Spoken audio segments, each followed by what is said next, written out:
जो आप पढ़ेंगे सुनेंगे, अच्छे लेखकों की बातें, अच्छी कहानियां, अच्छे उपन्यास, उससे आपके मन की डिजाइन बनेगी। अमेरिका में एक व्यापारी थे,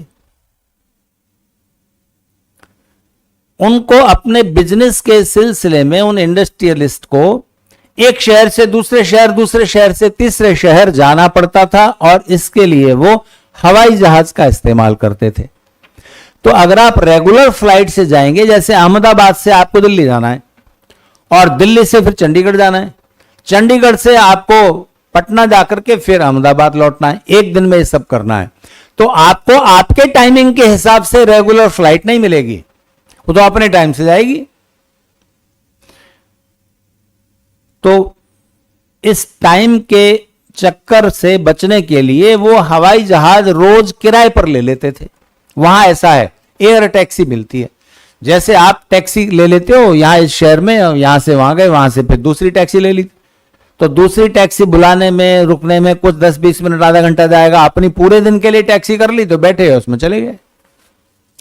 तो वहां 2 सीट के, 4 सीट के छोटे छोटे हवाई जहाज टैक्सी के रूप में मिलते हैं, पायलट साथ में, वो आपको लेके जाएगा जहां जाओगे। तब तक वो एयरपोर्ट पर खड़ा रहेगा, आपने अपने काम निपटा लिए, आइए और वहां बैठ के दूसरे शहर पर चले जाइए। ऐसा उनका रोज का काम था। शनिवार रविवार छोड़ के 5 दिन वो हवाई यात्रा रोज करते थे, 2-3-4 शहरों की, और हवाई जहाज किराए पर टैक्सी के रूप में ले लेते थे।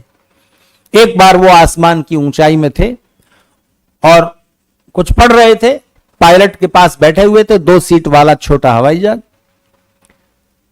तो उनका ध्यान गया कि पायलट का सिर ऐसे हो गया है, वो तो बेहोश हो गया। अब पता नहीं इसे हार्ट अटैक आया है, ब्रेन हेमरेज हुआ है, क्या समस्या है, ये तो बेहोश है, अब क्या करें। अब उन्होंने तो हवाई जहाज उड़ाया नहीं था कभी। तो कल्पना कीजिए आप हो ऐसी पोजीशन में तो क्या करते, घबरा जाएंगे ना। पर उस व्यापारी ने हवाई जहाज चलाना तो नहीं सीखा था, लेकिन वो रोज हवाई जहाज की यात्रा तो करता था, तो वो जानते थे व्यापारी कि हवाई जहाज जब आकाश में उड़ रहा होता है तब भी उसका जमीन से कनेक्शन टूटता नहीं है। मिनट मिनट की नीचे जानकारी रहती है कि हवाई जहाज इस लाइन पर आ रहा है, इस दिशा से आ रहा है, इतने मीटर की ऊंचाई पर है, दूसरी फ्लाइट जा रही है, उसको इंस्ट्रक्शन जाते हैं कि तुम नीचे हो जाओ, तुम ऊपर हो जाओ, तुम साइड में हो जाओ। ये सारा नीचे से कंट्रोल चलता है। तो उनको पता था कि पायलट इंस्ट्रक्शन नीचे से रहता है, और कानों पर एक वो लगाए रहता है, क्योंकि हवाई जहाज में आवाज बड़ी होती है, तो कानों पर एक हेडफोन रहता है, उससे वो बात उसकी नीचे चलती है कंट्रोल ऑफिस से। तो उन व्यापारी ने उस पायलट के सिर पर से वो हेडफोन उतारा और अपने कानों पर लगाया और जोर से कहा, हेलो हेलो। तो नीचे से आवाज आई, यहां बताइए क्या बात है। तो उन्होंने कहा कि ऐसे ऐसे मैं इस नंबर की फ्लाइट में हूं, ये मेरी एयर टैक्सी है और मैं यहां से यहां जा रहा हूं, पता नहीं मैं इस समय आकाश में कहां पर हूं, लेकिन मेरे पायलट को क्या हुआ है मालूम नहीं, वो बेहोश हो गया, बताइए मैं क्या करूं। तो नीचे से इंस्ट्रक्शंस आए कि देखिए आप लेफ्ट हैंड में एक हैंडल देख रहे होंगे, उसको जरा अपनी ओर खींचिए, इधर ये स्विच है, इसको दबाइए, हवाई जहाज थोड़ा नीचे आ गया। ऐसे इंस्ट्रक्शंस वो देते रहे और हवाई जहाज नजदीक के एयरपोर्ट पर थोड़ा लड़खड़ाता हुआ सही, लेकिन उतर गया। एम्बुलेंस तैयार थी, फायर ब्रिगेड तैयार थी, कोई घटना दुर्घटना हो तो फायर ब्रिगेड और एम्बुलेंस, उस पायलट को एम्बुलेंस में तत्काल डाला गया, फर्स्ट एड दी गई, हॉस्पिटल ले जाया गया, उसकी भी जान बच गई, इनकी भी जान बच गई। इस कहानी को आपने एक बार सुना।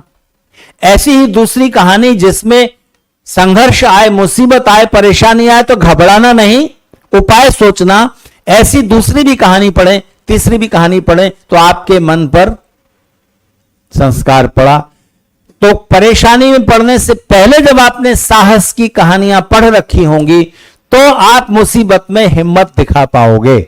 उस समय थोड़ी पढ़ने बैठोगे जब मुसीबत आ गई।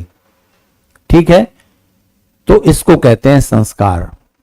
आज की जिंदगी में हम लोग क्या कर रहे हैं, मोबाइल हाथ में, और बच्चे उसमें क्या ढूंढ रहे हैं, क्या देख रहे हैं, क्या सुन रहे हैं, इसको कोई माता पिता चेक नहीं करते।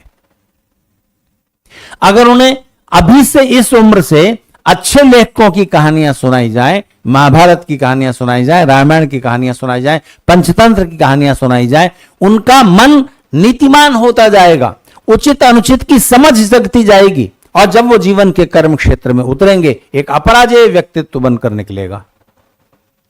सब माता पिता चाहते हैं कि बच्चा डॉक्टर हो जाए, इंजीनियर बन जाए, चार्टर्ड अकाउंटेंट हो जाए, आईएएस हो जाए, अच्छा व्यापारी बिजनेसमैन बन जाए, उस तरह की पढ़ाई उसे कराते हैं। लेकिन उसके मन की डिजाइन अच्छी हो कि कोई कठिन परिस्थिति आए, उन कठिन परिस्थिति में अविचल खड़ा रहे, ये कौन समझाएगा।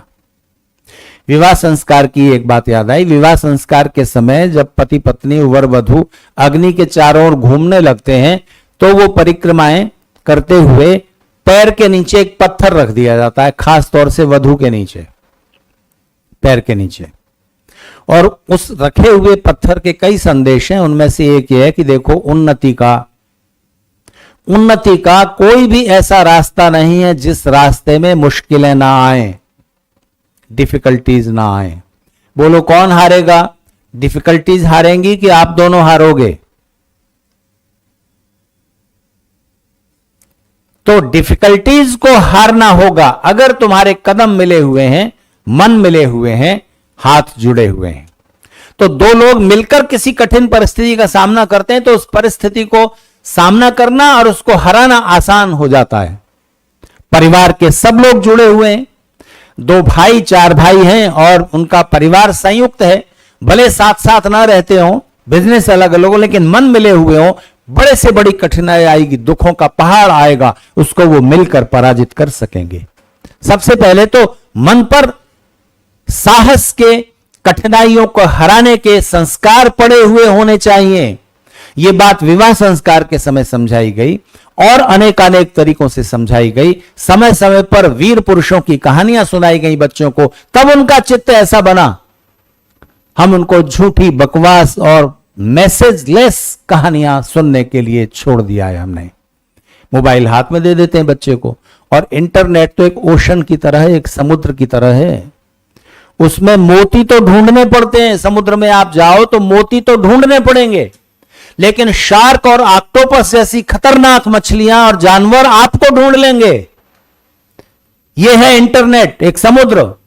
उसमें अच्छी बातें तो ढूंढनी पड़ेंगी आपको, और गंदी बातें खुद ढूंढ लेंगी आपको, आपके बच्चों को।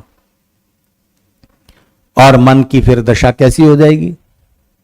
हमारे ऋषियों ने तो एक ऐसी व्यवस्था दी कि विवाह संस्कार तक, गर्भ से लेकर के, गर्भाधान से लेकर विवाह संस्कार तक आपका चित्त ऐसा बन जाए कि आप हमेशा सुख सौभाग्य उन्नति के रास्ते पर आगे बढ़ते जाओ, मोक्ष की यात्रा भी आराम से कर सको।